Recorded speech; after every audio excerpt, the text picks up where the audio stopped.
If you're gonna do something, leave something witchy. Just like I would tell you, if you're gonna do something, do it well. Number 10. Mr. Cruel's crime scene graffiti. One of the most notorious criminals in Australia, Mr. Cruel was thought to be behind the kidnapping of 13-year-old Carmen Chan in 1991. After Chan was abducted from her home, the car in her front yard was spray-painted with messages such as Asian drug deal and payback. These messages seemed to imply gang-related retaliation. Investigators suspected that the spray paint was an intentional decoy, but they did spend time looking into non-existent gang-related activities. There is someone out there who has got information, we think, that hasn't been passed on. Tragically, the victim's body was found a year later, and Mr. Cruel was never brought to justice. Number 9. A puppy and lipstick on the windshield. The January 2000 disappearance of 18-year-old Zeb Quinn is notable for the evidence left in his car after he went missing. A pair of lips were drawn in lipstick on the back windshield, and there was a live puppy locked inside. The evidence comes off as completely random, but undeniably memorable. In 2017, Robert Owens, who had been one of Quinn's co-workers, was charged with his murder. However, as of writing, the case has not yet gone to trial. In case you're wondering about the puppy, it was eventually adopted by one of the investigators. Number 8. Cigarette butts and gum. Known as the Green River Killer, Gary Ridgway was convicted of killing at least 49 women in the Seattle area in the 1980s and 1990s. This makes him among the most prolific killers in American history. But because he took careful steps to avoid suspicion, he got away with his crimes for years. One of those steps was planting cigarette butts and chewing gum from other people near the bodies of his victims. He sometimes even left notes written by others. He loved being able to talk, finally, after all these years. And in doing so, he kind of walked us down the path of all of his murders. In the early 2000s, Ridgway confessed to his murders to avoid the death penalty and received multiple sentences for his heinous crimes. Number 7. A ladder and a letter. When he abducted 6-year-old Suzanne Degnan, the lipstick killer left a number of fake clues to misdirect investigators. He stuck a ladder outside of Degnan's window to make it look like the abduction was the work of 2 people. Then, he sent a letter to Chicago Mayor Edward Kelly claiming that the abduction was related to a meatpacking dispute with her father. In 1946, William Herrings was arrested for the crime and sentenced to life in prison. His confession, however, was given after authorities tortured and drugged him.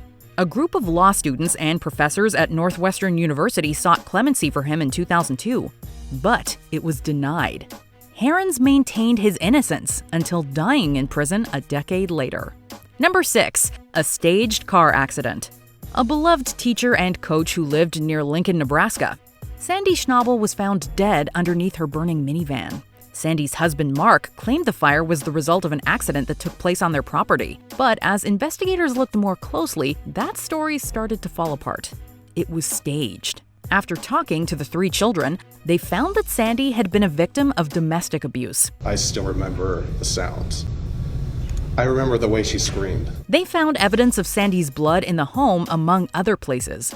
Mark pleaded guilty to second-degree murder and received a life sentence with possibility of parole. I too relive that night constantly, and I regret what it has done to my children. Number 5. A name written in blood.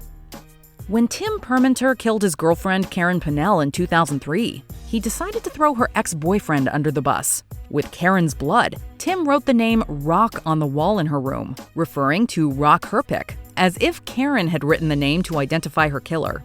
Further shifting blame to Rock, Tim cited relationship problems Karen had with her ex-boyfriend when interviewed. My prints were everywhere in there. I lived with Karen Pinnell for a year.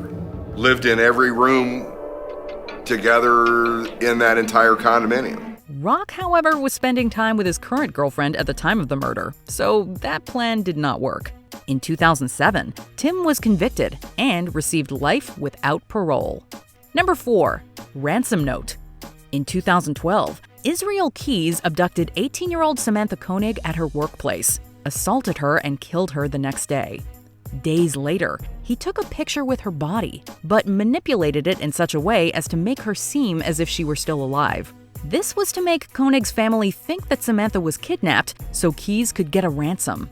The family paid the $30,000 ransom, which Keyes used to travel and throw off investigators in the process. Keyes was later caught by police, but took his own life in jail before he could go on trial. You might not get exactly what there's not as much to choose from in a manner of speaking, but there's also no witnesses, really. Number 3.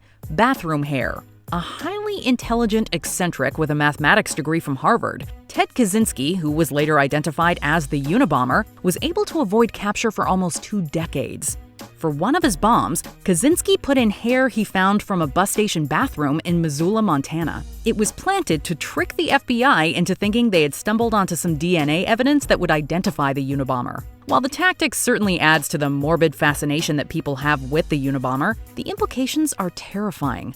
Imagine, one trip to the bathroom and someone could try to frame you for murder using the DNA you left behind. Number 2. Messages in blood. Tell me in a sentence who you are.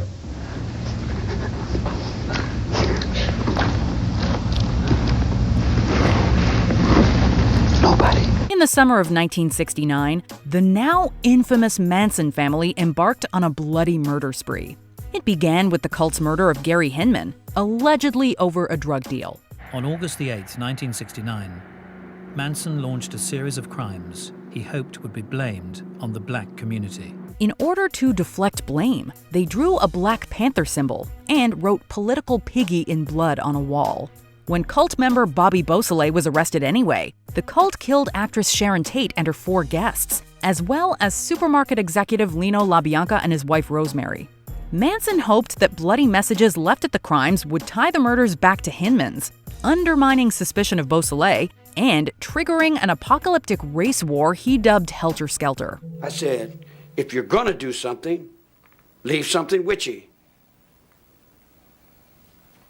Just like I would tell you, if you're gonna do something, do it well. By the end of the year, however, police had seen through the misdirection and arrested the true perpetrators. Number 1. Zodiac Cipher. One of the ways the Zodiac Killer toyed with the public was by sending ciphers that were expected to be decoded. And you got symbols from at least 7 different sources. Greek, Morse code, maybe semaphore. It took 51 years for one of the ciphers, which had 340 characters, to be cracked, thanks to 3 experts and the use of a supercomputer. As if all that work weren't bad enough, there was hardly any payoff. The method that he was able to use to create that cipher may help track down who he is. The message was mainly about how the Zodiac Killer planned to enslave his victims in the afterlife. Of the 4 ciphers the Zodiac Killer sent out, 2 of them remain unsolved. Here's hoping that one of those 2 can finally reveal the identity of the serial killer. Best part of it is that when I die, I will be reborn in paradise. Did you enjoy this video? Check out these other clips from WatchMojo, and be sure to subscribe and ring the bell to be notified about our latest videos.